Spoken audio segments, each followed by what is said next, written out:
Hi guys, and welcome to another episode of Unlocked.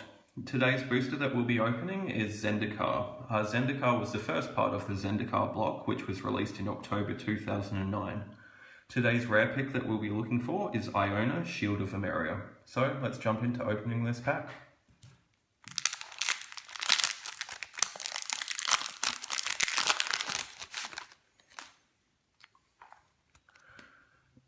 So we start with a Nimana Sellsword, which has the ally type, which is a new mechanic from Zendikar.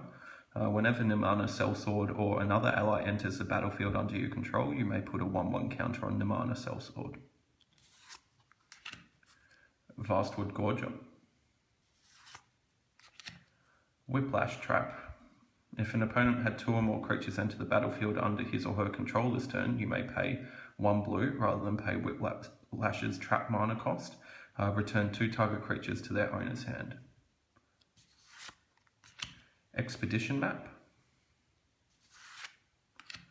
Core Sanctifiers. Grim Discovery. Core Outfitter.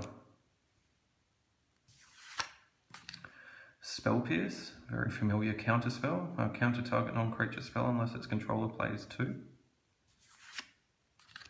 Bog Tatters. Demolish, overly reprinted card throughout the eras of Magic.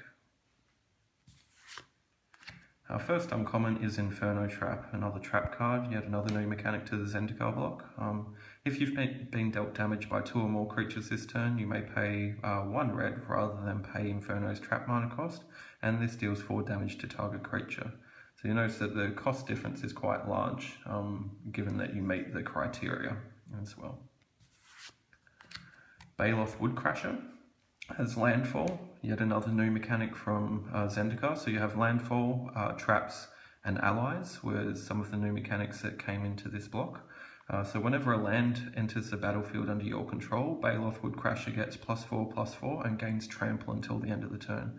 So it makes him at 8/8, or potentially higher if you can cheat in some other lands in the same turn. Seascape Aerialist is a 5-cost Merfolk Wizard ally.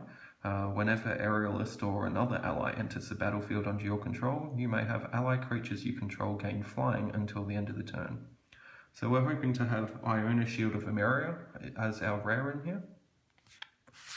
And instead we have Valakut, the Molten Pinnacle, still not a bad rare at all. So Valakut is a land and it enters the battlefield tapped. Whenever a mountain enters the battlefield under your control, if you control at least 5 other mountains, you may have Valakut, the Mountain Pinnacle, deal 3 damage to target creature or player, and it still taps 1 red mana. So normally used in Commander or EDH decks, though I guess it could see play in Modern as well. And we have one of the Full Art Zendikar Islands in the pack, as well as an Angel token.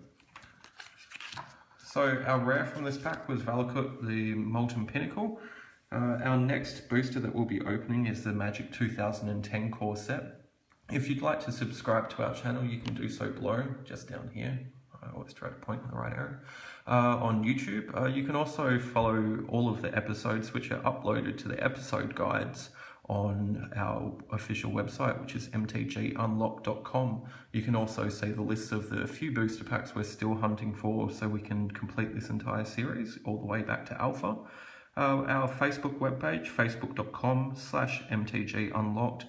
You can follow along with up-to-date Magic news, as well as whenever we upload the videos, we post the links there. So we hope you've enjoyed this episode and we look forward to seeing you next week. Thanks guys.